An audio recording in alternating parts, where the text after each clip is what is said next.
welcome to episode number 112 of the Cheesesteaks and Controllers podcast, presented by Fox PHL The Gambler, 102.5 FM, 1480 AM, and iHeartRadio. Also available on Apple Podcasts, Spotify Podcasts, wherever you get your podcasts.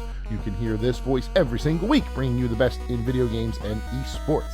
My name is Jason Finelli. I am the esports and video game insider for Fox PHL The Gambler.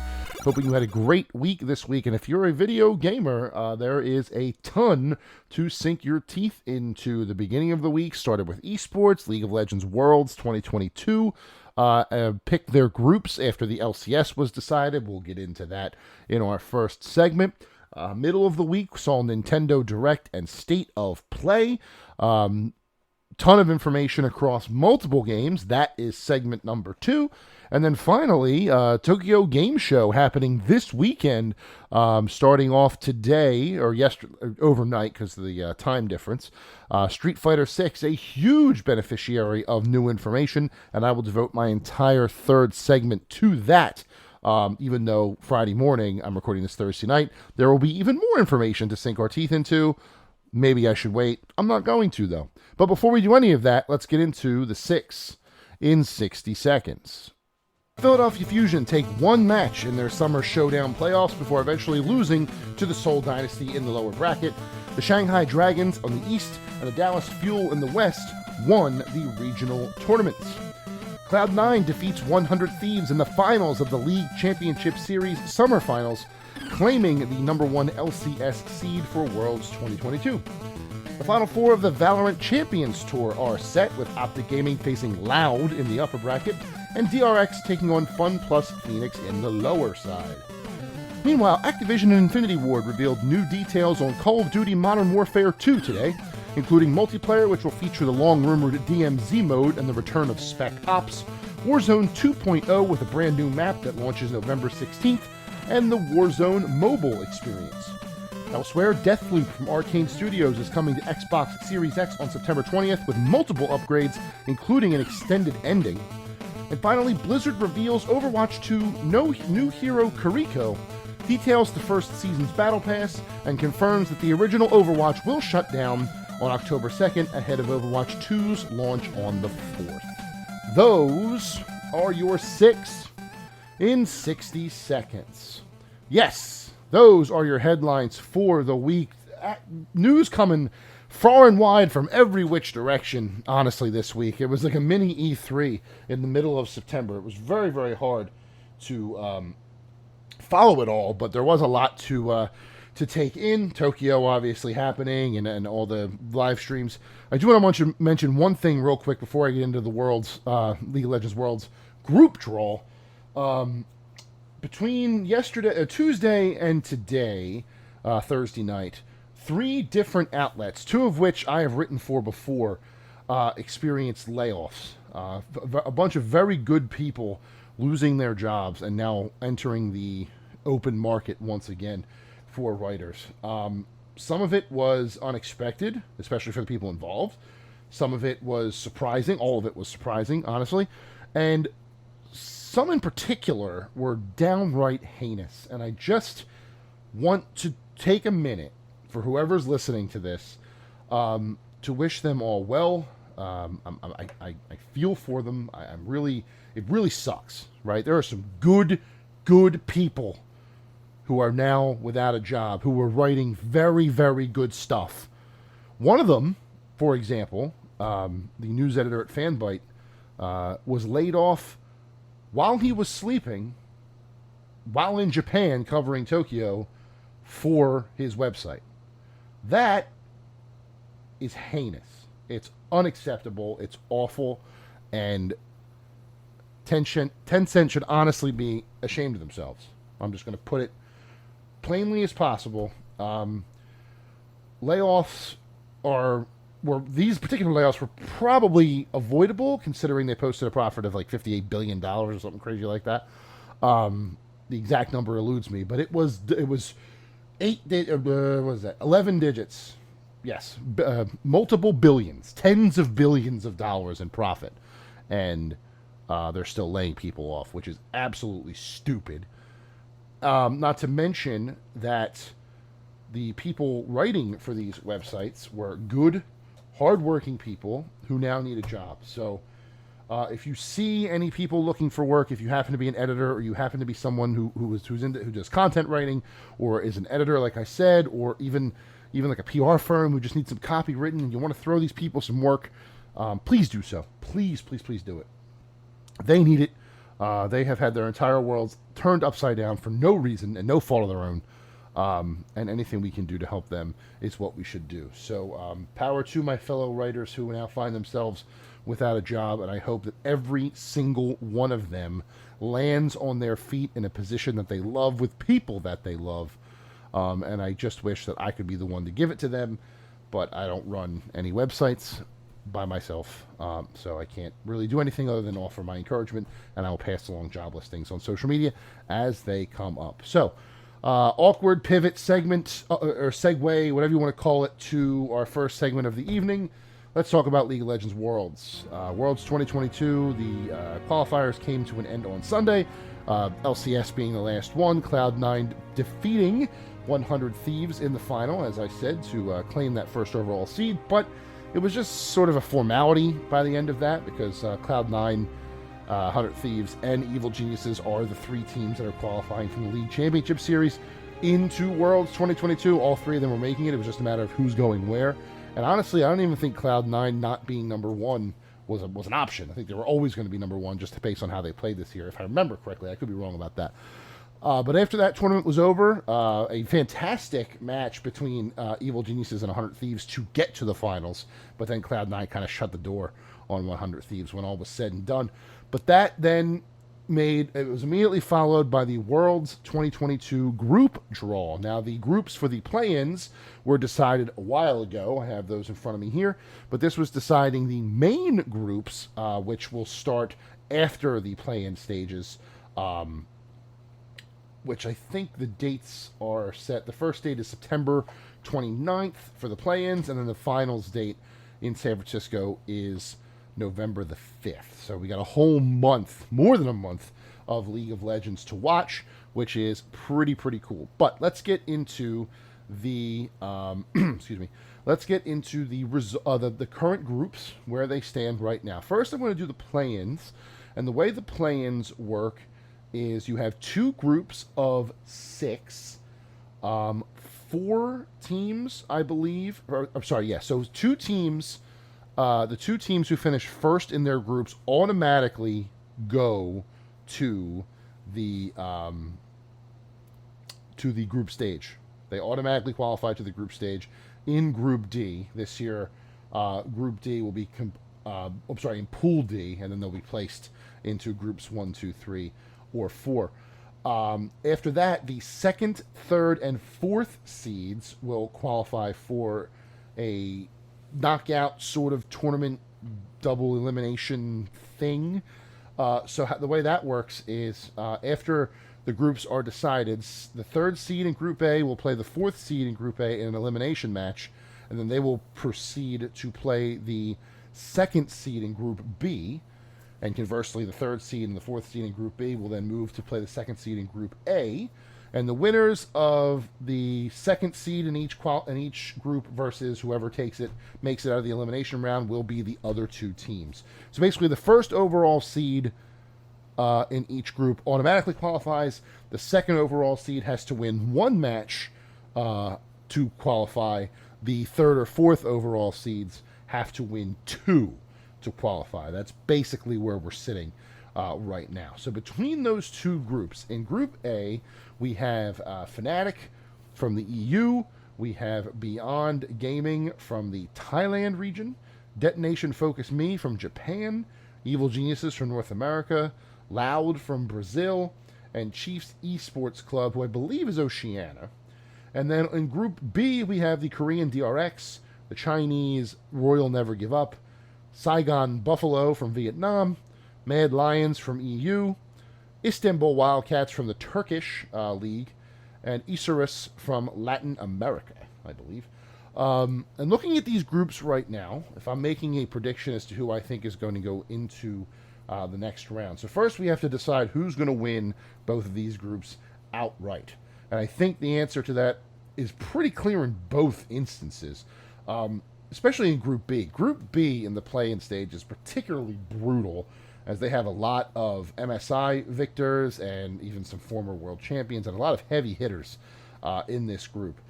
It's a tough ask in Group B, but I think you can expect Royal Never Give Up to qualify from that group, as I'm kind of torn between DRX and Mad Lions, and I'm leaning towards Mad Lions, so I think that's who I would go with in Group B. Group A, I think Fnatic is going to take it far and away. And honestly, with the home field advantage, I think Evil Geniuses might have a possibility. Now, the play-ins, I believe, are being played in Mexico City, so it's not quite home field advantage. No, still North America, or Central America in this case, but it's not like if they were playing in America like the other rounds will be played. So, could be Evil Geniuses, could be Loud. Brazilian teams always seem to come out of the woodwork when I'm watching this stuff. But I really don't know. I'm really not sure about Group A. Fnatic is far and away, but the second group, after that, it gets a little hazy. So I think I'm going to go with Evil Geniuses just for to be able to pick a team. So Fnatic and Evil Geniuses out of Group A, and then Royal Never Give Up and Mad Lions out of Group B. So that is one European team, two European teams, one American team, or North American team, and one Chinese team. So if I look at the main stage groups, if I'm looking at where they can qualify, because you cannot be placed in a region with another team from your region. So that would require that Royal Never Give Up go to Group C with Rogue, Top Esports, and GAM Esports. It would require that one of the two European teams, be it Mad Lions or Fnatic, would go into Group D with Gen G, CTBC, Flying Oyster, and 100 Thieves. The other European group would go into Group A with Cloud9, T1, and Edward Gaming, and then that would leave the Korean team, right? Chinese to... Oh, it would leave the U.S. team, Evil Geniuses in this case, to go with JD Gaming, G2 Esports, and Damwon Kia. So that's how my groups would look. Going from that, unfortunately, and if you go back and watch the draw, right? So the way the draw works for Worlds every year is they take the teams that qualify and they put them into pools. Pool A, Pool B, Pool 1, Pool 2, Pool 3, and Pool 4. And then they get placed in those pools based on how they rank. So the first, Pool 1 is all of the winners, Pool 2, and Pool 3, and Pool 4. And then they choose one ball from each pool, and that team, and they get placed into groups in that order. So the first ball goes in A, the second ball goes in B, the third ball goes in C, and Group D. And all three of these pools do that. Now, if they have the region... if they have the region conflict that I just mentioned, then the team will automatically move where they can be slotted in the order that they're picked, which is how we get what we get here. Group A, Cloud9, the LCS champion, this is being picked in Chicago, so there are a lot of appreciative Cloud9 fans in the audience. They hear their team's name picked first, and they're hooting and hollering. They're very excited. Cloud9, Group A, let's do the thing. And then in Pool 2, the very first team picked is T1. If you're not familiar with League of Legends, T1 is essentially the New England Patriots. They are always good. They are always in the in contention in their league, which I believe is the Korean League. Yes, the Korean League. They used to be called SK Telecom.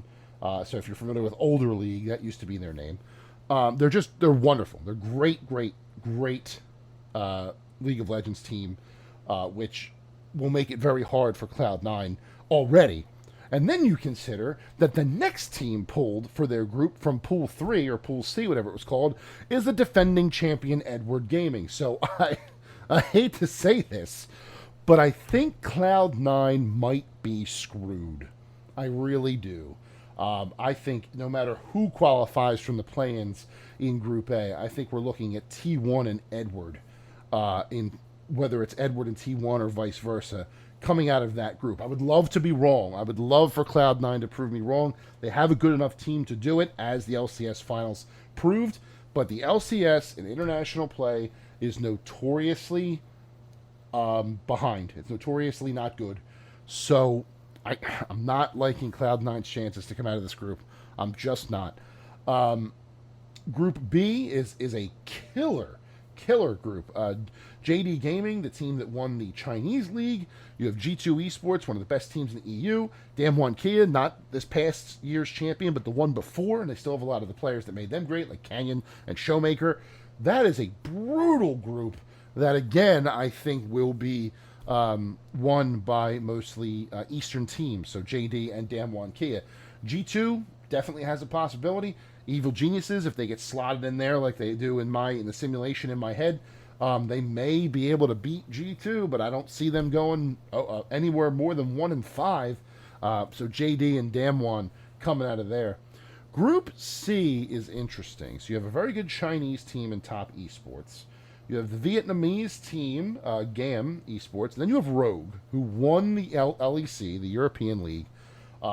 Really has gone from like a worst to first situation where in 2019, 2020, something like that, they were bottom of the barrel, trash can, not great. And now they've won the LEC and put themselves in prime position to do great things. I do think they come out of Group C. I do. I think they win the first overall seed. They take the first overall seed in Group C with Top Esports right behind them. Again, that will depend also on who comes out of the groups in my simulation, in the play-ins, excuse me. In my simulation, that's RNG, which is a tough draw for Rogue. So you may even see Rogue and RNG, Royal Never Give Up, come out of this, the Chinese team. I'm sorry, no. They're Korean.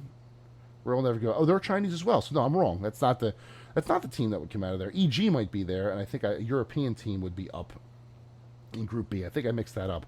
If EG's in Group C, then I don't see any way that Rogue and Top Esports don't come out of this. That would put either Fnatic or okay, got it. All right, figured it out. Sorry. So the Chinese team would go into Group D. World Never Give Up in this case would go into Group D with Gen G and CTBC Flying Oyster and 100 Thieves. And again, I don't like 100 Thieves chances, especially if RNG gets placed there. So I would go with Gen G and Royal Never Give Up. So from there, it would depend on how things are seeded. There are ways to do this. I don't particularly know how they work. I think it would be ranked based on finishes and stuff like that. Basically, I'm not going to predict a bracket now because there's no way to do it. There's no way to know where these teams will get placed in the actual knockout stage until later on, until the groups are decided or what have you. So right now, where I'm sitting, Group A is Edward Gaming and T1. Group B is JD and Damwon Kia. Group C is Rogue and Top Esports. And then Group D is Gen G and Royal Never Give Up, qualifying out of the group stage. And that will be an interesting final. That would be an interesting knockout stage going up to the grand finals on November 5th. Who do I think is going to win that? No clue. Again, I don't know where the brackets will lead. But if I had to lean towards a team right now taking the whole thing, I can't really do that. I want to say Rogue. I want to say that a European team or a Western team takes it this year, but Damwon Kia 2 years ago, Edward Gaming in the Chinese League last year, and then JD Gaming won the Chinese League this year. Usually it's whoever wins the Korean or Chinese leagues that have a very inside track to be the favorite of these things. So we got to look at JD, we got to look at Gen G as well. Of the 4 number 1 seeds, I think Cloud9 unfortunately has the worst chance, but that's just history informing me. If they want to prove me wrong and go against what's happened before in League, they're very much welcome to do that, because I would love to be able to say that an American team or North American team took the entirety of League of Legends in the year 2022. But if I'm realistic with myself, I just don't see that happening. So that is what League of Legends Worlds 2022 looks like right now. We have some time before the matches begin, hoping to have someone from the League of Legends cast team back on the show to talk about this year's pools and this year's groups. 2 years ago, we had Pastry Time. Last year, we had Emily Rand. Hoping to have somebody again to talk about what's going to happen here and tell me why I'm wrong. But Until then, that's the end of the League of Legends World 22 coverage for now. We'll get back to this when things get a little closer to beginning. And next up on the show, we'll run down the Nintendo Direct and State of Play announcements and talk about what I think is the biggest stuff from those shows. Stick around. All right, welcome back to Cheesesteaks Controllers 112. Just talked about League of Legends Worlds 2022. Get ready to watch that starting September 29th. And now we're moving on to what was a very busy week in the world of video games. We're going to start with the double dose of gaming live streams on Wednesday, on Tuesday, starting with a Nintendo Direct 10 a.m. and then a State of Play from PlayStation at 6 p.m. Eastern Time. So that's a lot of gaming news in an 8-hour span, and they were definitely chock full. So let's start with the Nintendo Direct since it was first on the day. I'll be referencing the fantastic roundup of the biggest games and announcements from Nintendo Direct September 2022, done by Gabe Gerwin over at GameSpot.com. Make sure you go check that out and all of our work. We do a good job, dang it. But anyway, so Nintendo held this thing 10 a.m. on September 13th, 10 a.m. Eastern. Tons of news on a bunch of different games. You may have seen the jokes afterward. There were a lot of farming simulators because there were. Very much a hot genre right now for the Switch, which makes sense. I need only point to the words animal and crossing for that to make a lot of sense. But there was some things to parse that did not have to do with farming or life simulation. So let's get into those. The biggest one, obviously, was the very end of the show, and that is that the next installment of the Legend of Zelda franchise has a subtitle and a date. The game will launch on May the 12th, 2023, which is a little more than 6 years after the first one. That was March 3rd of 2017. But more importantly, we have our subtitle, our first clue as to what the heck is going to be happening in this game. And leading up to the Direct this week, there were some rumors that they might delay or they might hold off on doing it out of respect of the passing of Queen Elizabeth II over there in the UK. What they decided to do was live stream the event to the entire world, but hold it for the UK until 1 hour after the start date, so 11 a.m. Eastern Time, 4 p.m., I believe, British time, is when it went live, and it went live as a video on demand. It was not live streamed. That was their way of doing things, and I think that made a lot of sense considering that the biggest announcement of the show, the Zelda subtitle and date, is a very poorly timed, it's not a reference, obviously, but it's just it's a very cruel joke for people who are mourning the Queen.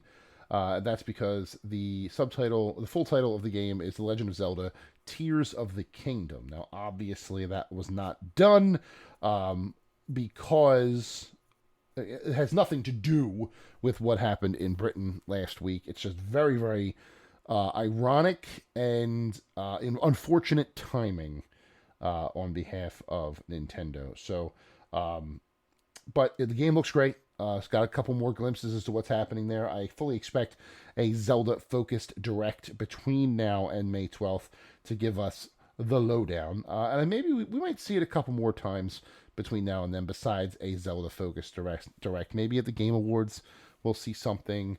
That's where I believe we saw the first glimpse of Breath of the Wild, that off-screen thing with AGL Newman and Shigeru Miyamoto talking to themselves. But yes, so Legend of Zelda: Tears of the Kingdom, May 12th, with a new trailer there. That was very, very cool.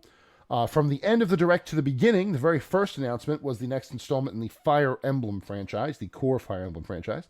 This one is called Fire Emblem Engage. This is a sort of, it's the normal strategy, turn-based RPG that you're used to. You have two armies, they're fighting on a grid, you move your units, you attack, stuff like that. But this one also comes with something called Engage Rings, like Engage, I think it's Engage Rings. And as you collect these rings, each one is bound to a former hero in the Fire Emblem franchise. So you're summoning Marth, you're summoning Sigurd, you're summoning Lyn, you're summoning Roy, and stuff like that. An interesting mechanic. Very interested to see more on how this is going to work, and I won't have to wait as long as Zelda, as this game will be launching January 20th of 2023, 3 days before my 36th birthday. So, Fire Emblem Engage, very cool trailer there as well. That kicked things off in the Direct. If you haven't seen it yet, I suggest that you check that out.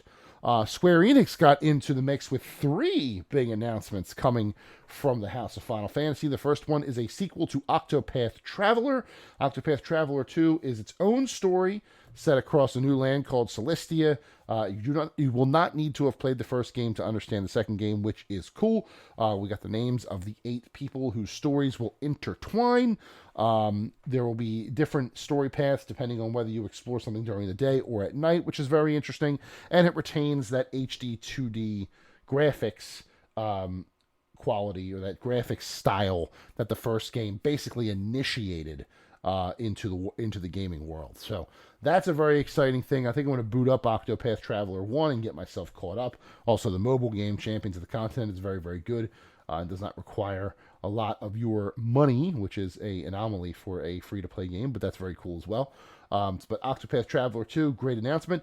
The second of Square Enix's announcements was Theorhythm Final Bar Line. Theorhythm Final Fantasy is a side project in the Final Fantasy series where instead of going on an epic RPG adventure, it's a rhythm-based game where you're tapping through different songs in the Final Fantasy franchise. This particular one is going to sport over 500 songs, 385 of them from across the Final Fantasy series, and then extra DLC packs with songs from the Saga series, Nier, the aforementioned Octopath, Chrono Trigger, and you'll be able to play through all of them as well. So very cool for fans of Final Fantasy's music specifically. If you played Kingdom Hearts Melody of Memory, it's very similar to that, or previous Theorhythm games, obviously it's going to be similar to that as well. But that's very, very cool, and that's one that is on my radar because I love those games. They're a guilty pleasure of mine. Tapping along to the excellent music, can't really beat it. And then finally, we saw the reemergence of Crisis Core Final Fantasy VII Reunion, the remake, or the remaster, I suppose, of the PSP's Final Fantasy Crisis Core Final Fantasy VII.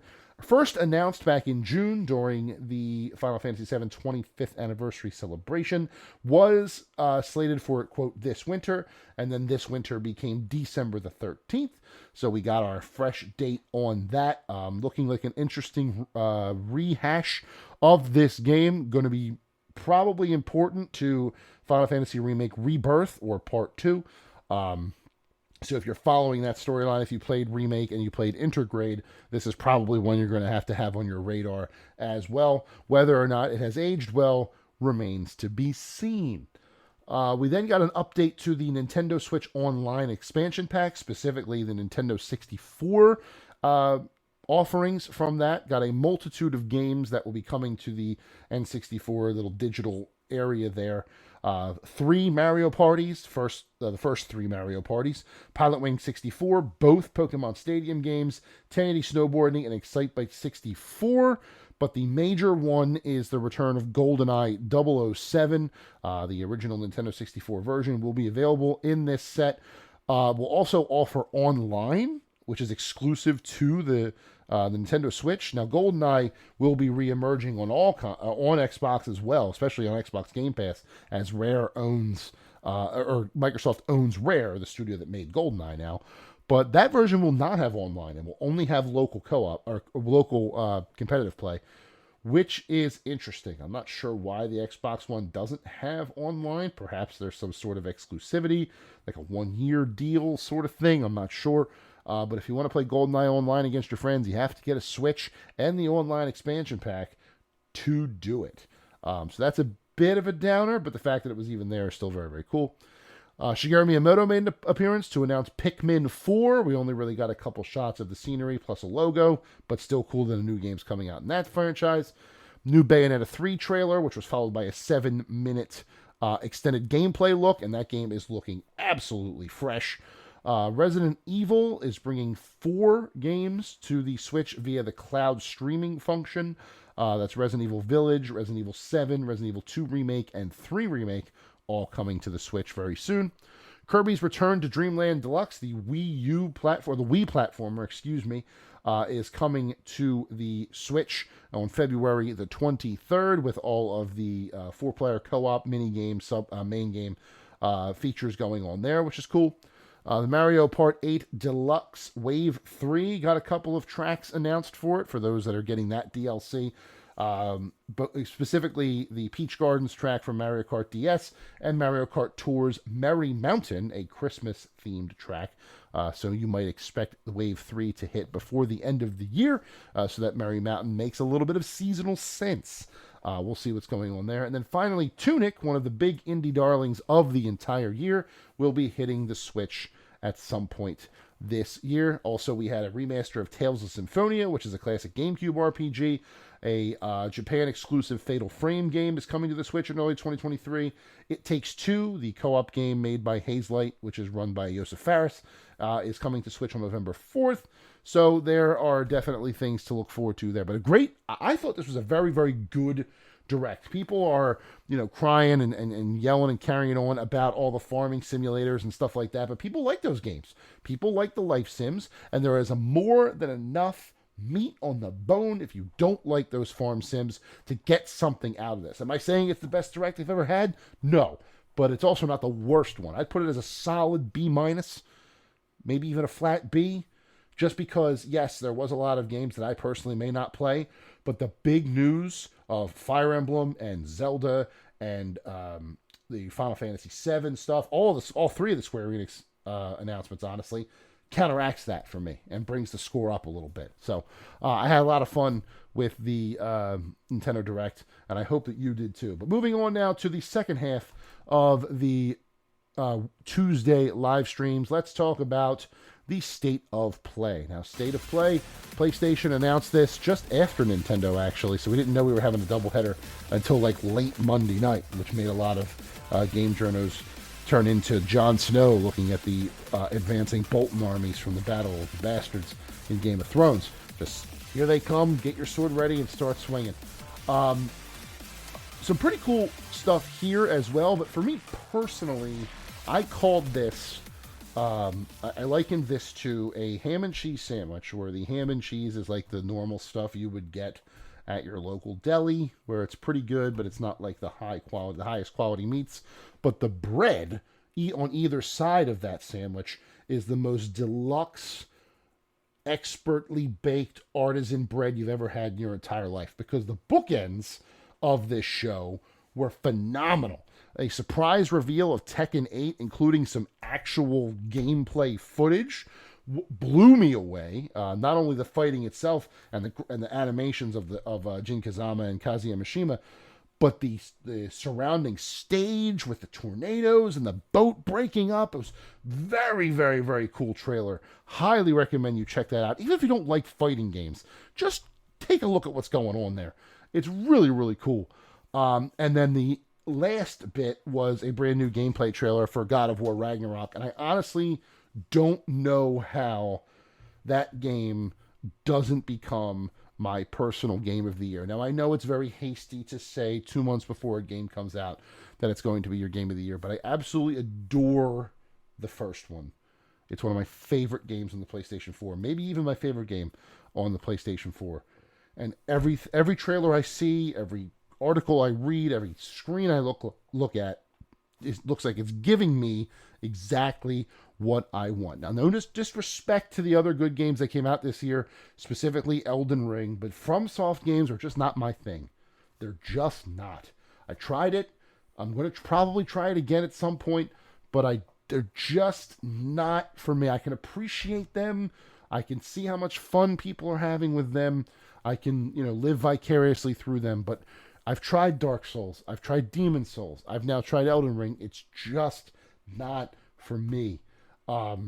So I have a feeling where I sit right now, I'm not sure what my game of the year is yet, but I have a feeling that Ragnarok is going to make a very strong play for that title when it comes out. But everything in between in the state of play, we had a PSVR 2 enhanced edition of Star Wars Tales from the Galaxy's Edge, a very good virtual reality game that's currently out on like Quest 2 and the first PSVR. My nephew plays this game a lot, really, really enjoys it. We had a previously Japan-only spin-off in the formerly called Yakuza franchise, now called Like a Dragon, Ishin, which is set in 1860s Japan, so everybody's like samurais, and the code is happening there. You have a character that looks like Kiryu, but isn't Kiryu. It's like or an ancestor. That will be coming in February, which is pretty cool. Hogwarts Legacy is getting an exclusive PlayStation mission having to do with a haunted Hogsmeade, or a haunted shop in Hogsmeade. Sony, they shared a first look at their PlayStation Stars digital collectibles, which they swear are not NFTs. They're just digital items that you earn for being in a loyalty program called PlayStation Stars. I don't know what they're trying to do here, but as long as it's not NFT and environmentally hazardous, I'm fine with it. Project Eve, which debuted at a State of Play over a year ago, I think, is now called Stellar Blade. Very, very cool action-packed trailer there. And then there were a couple other announcements here and there, but nothing that really, nothing that really rocks your socks as far as gameplay or stuff like that is concerned. There was an interesting indie demo sort of thing called Pacific Drive. There were some other VR games worth mentioning. There was another like anime sort of action game from that was what I'm thinking of with Stellar Blade. I'm sorry, it was another samurai game set in 1800s Japan, Rise of the Ronin by Koei Tecmo and Team Ninja. So I wonder if that's going to have some influences from like Nioh or things like that. But another good presentation. I wouldn't call this one very good just because, like I said, the bookends were phenomenal, but the meat in the middle, not particularly for me, but there are a couple franchises in there that I have not tried yet that I want to. But still, all gaming news is good news in my case, with the exception of like some very obvious negative stuff. But when they're presenting new things and showing off new trailers, I try to give everything the benefit of the doubt.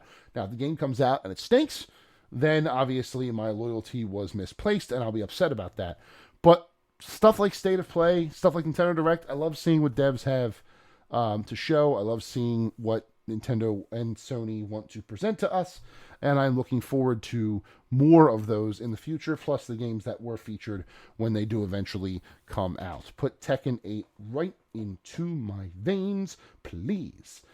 Coming up after the break, we will get into one of the biggest beneficiaries of news from the early Tokyo Game Show circuit. That is Street Fighter 6, which played a big part in Capcom's Tokyo Game Show 2022 online program earlier in Thursday. Stick around. All right, welcome back to Cheesesteaks and Controllers, episode number 112. Big week in gaming across esports and video games, and we're going to talk now about what I think, personally, is the biggest thing for me of all the news that was shared. Obviously, Zelda from the Nintendo Direct that we talked about earlier was a big one. God of War Ragnarok and Tekken 8 from the State of Play that I talked about last segment were as well. But Tokyo Game Show 2022 is this weekend, and companies have already started showing off their stuff. Xbox had something overnight Wednesday into Thursday where they announced a bunch of games coming to Game Pass, BlazBlue, Cross Tag, and Guilty Gear Strive among them. Very cool stuff there. But for me, big one was Capcom. Capcom had their TGS 2022 online program, was the name of it. Happened at 10 a.m. Eastern Time on the 15th, Thursday morning. So this morning, I'm recording Thursday night as usual. And it had a lot of very interesting information about a lot of their games. Monster Hunter Rise Sunbreak's next update was detailed. Exo Primal, which is Don't Call Me Dino Crisis, had a lot going on. Resident Evil has things happening all over the place between RE4 Remake, Village DLC, all the cloud stuff that we talked about in the Nintendo Direct. Some cool stuff happening there. But the last thing they talked about in their online program is where I am focusing my attention because it's one of my favorite franchises of all time. And after what can be considered to be a misstep with the most of the previous game, Street Fighter 6 seems to be getting it right. So the overall Capcom presentation was probably somewhere in the vein of 45 minutes to an hour, somewhere in there. And the Street Fighter portion of it was a good 15 minutes. A good chunk was designated to Street Fighter 6, which is surprising because tomorrow morning, Friday morning at 11 a.m., there is a Street Fighter 6 focused presentation. So they dedicated all this time today to Street Fighter, and then Street Fighter is getting its own thing tomorrow. I wonder what else they could possibly talk about. But in this one, we got a lot of great information about the upcoming game. 4 returning characters were all unveiled. All of them characters from as far back as Street Fighter 2. Half of the original 8 have been added to the game. In fact, only one of the original 8 is now missing. Of course, that's the guy that I main, Zangief, but we'll talk about that later. E Honda, Dalsim, Blanca, and Ken all returning to the game in Street Fighter 6, all looking very, very cool. I think the one that stuck out most to me was Blanca. Just the way that his facial features are. He looks he's always been like the green skinned man beast sort of character, but now his Street Fighter 6 persona, he looks so much like the beast part of that man beast. He looks like a green gorilla now. It's just the way that he moves and the way that his facial expressions are. It's very, very awesome. Also, Dalsim with his very liquid, fluid motions and his stretchy limbs, super cool. E Honda looks like he hits like a brick S-house, if you know what I'm saying. Every move that he does in these trailers just looks like it hurts like the Dickens. And then Ken Masters, what can you say about Ken? He's an iconic Street Fighter character. A lot was made of the leaked design that came out, the concept art that came out before the game, before he was officially revealed, about how, he looked disheveled, he looked comfortable, he didn't look like his normal self. And then a bunch of leaks happened where his story would be him being divorced from his wife and kids or whatever. No, the story is he was a former VP of the corporation that bears his name, the Masters Foundation. Somebody framed him for, some sort of fraud, and now he's in hiding so that he can discover who it was that framed him and get back at them. He's not divorced. He's not sad. He's undercover. Leave Ken alone. But that's neither here nor there.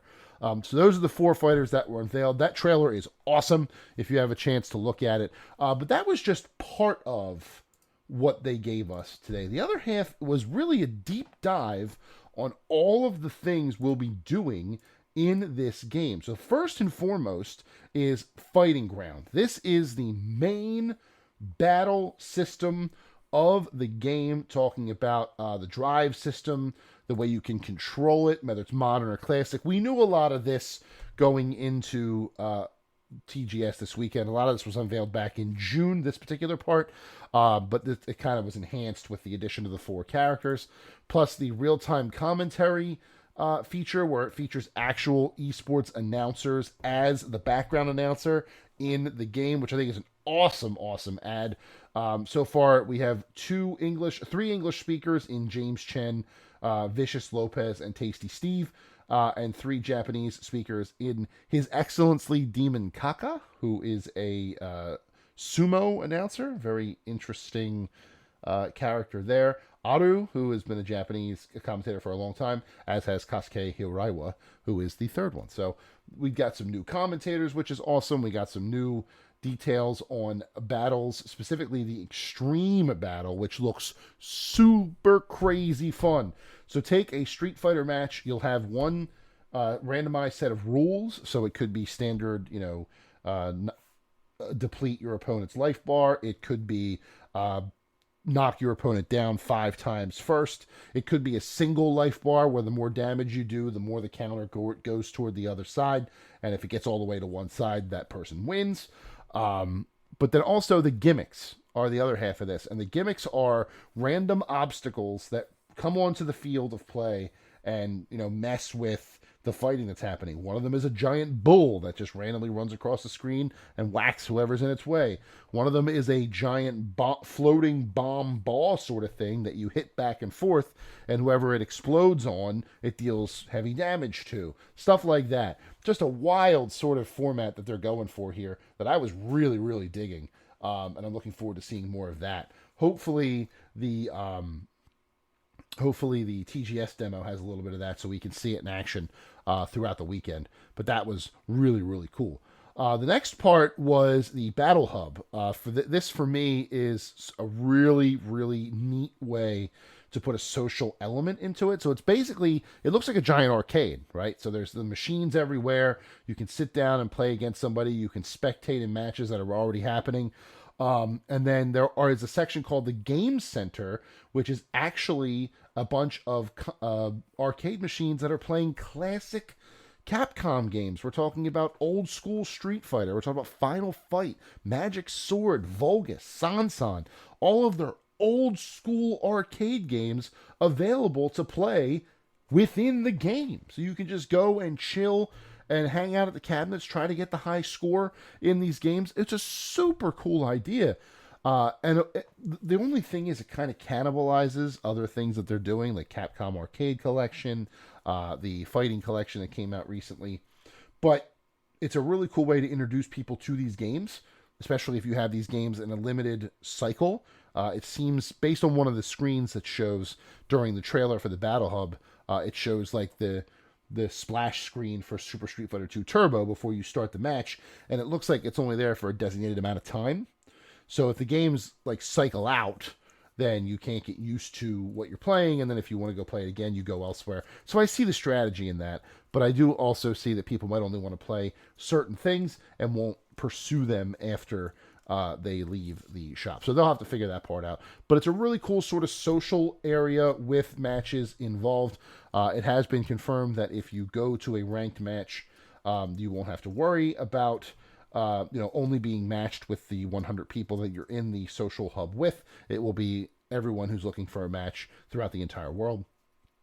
But I really like what I'm seeing from Battle Hub. I really think it's cool. And then I'm curious to see what sort of classic games they put in that game center. Will they theme them and like have for Halloween next year a Darkstalkers week where it's all the old Darkstalkers games or stuff like that?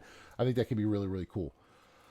The final mode is probably the biggest mode that was announced, like the most exciting for me personally, and that's World Tour. It is a full single-player story mode where you create your own character, customize their look and their outfit and everything else, and you jump into the world of Street Fighter. You meet with Street Fighter characters who are called masters. They teach you some of their moves, which you can then use in either in your move set or to get through the world. Like there was one part where Dalsim or the character had learned Dalsim's teleport, and then the character was using the teleport to get across big gaps into areas that were previously not able to be traversed.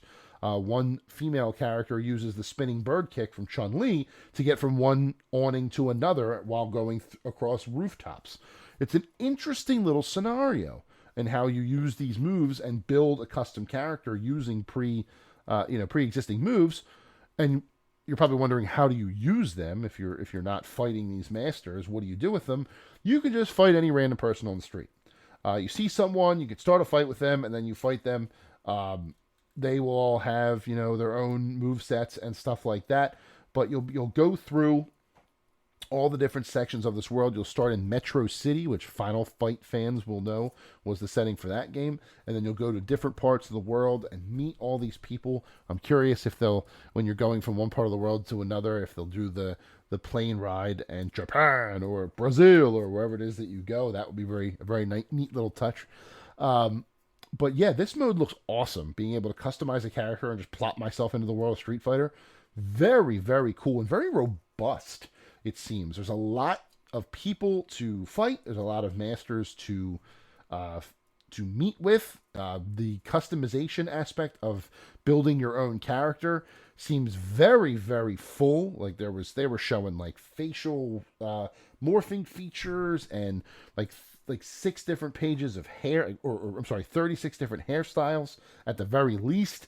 Just a ton of stuff going on in this mode. But the only thing I worry about is the one thing that could make or break it, obviously, is the quality of the story being told. The story mode of Street Fighter V, not only being shoehorned in after the fact as a free DLC drop, was not ideal. There was a lot of cringy dialogue, and the ending didn't really make a whole lot of sense. The teases for certain things were cool, but ultimately it fell flat as far as I'm concerned. I'm hoping that World Tour doesn't do that, and I'm hoping we get a really, really cool, satisfying story when all is said and done.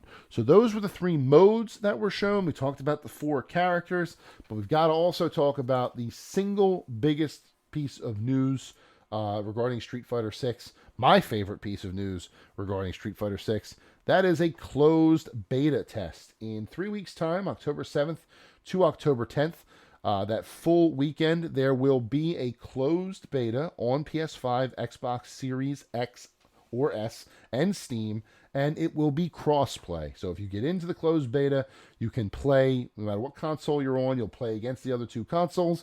You'll be able to play ranked matches, casual matches, hang out in the battle hub, do the open tournaments, extreme battles, training mode, the game center, all of it will be available in this beta test to see how things work before the game launches for real in 2023. This is a very, very cool thing, a very cool idea. I do expect it's not the only beta test that's going to happen. It's just the first beta test that we'll see. I imagine there'll be an open beta at some point before launch. We don't even know where in 2023 it's going to launch. At this rate, I don't think it's going to make where previous Street Fighter games had been, and that's in February, like late February, early March. Just based on where the announcement cycle is right now, I don't see that happening. I think it'll be maybe a little further. I think it'll want to avoid May, however, with Zelda coming out May 12th. So maybe we're talking March, April, late March, early April, somewhere in there, or they just go into the summer. They've only said 2023. They didn't say what season, so they could be waiting until the holiday season. I don't know for sure. But regardless, closed beta test, October 7th, tells me that it's going to be sooner rather than later, and the fact that it even exists is very, very cool. You can go to the StreetFighter.com website, click on the news in the top right corner. It'll take you to the website where you can sign up for the closed beta test. You will have to have a Capcom ID, so if you don't have that, sign up for it, and then you can check out the game for yourself. Lots of awesome Street Fighter 6 news to check out if you're following that game. Lots of news across the gaming industry, to be honest. There was a Call of Duty event that I mentioned in the 6 and 60 seconds I didn't even get to talk about.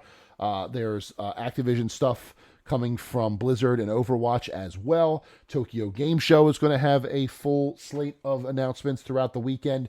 Street Fighter 6 is even getting more information, like I mentioned, Friday at 11 a.m. So you're eating good this weekend if you're a gamer. There's a lot going on. Some of it is Japan-centric, of course. It is Tokyo Game Show.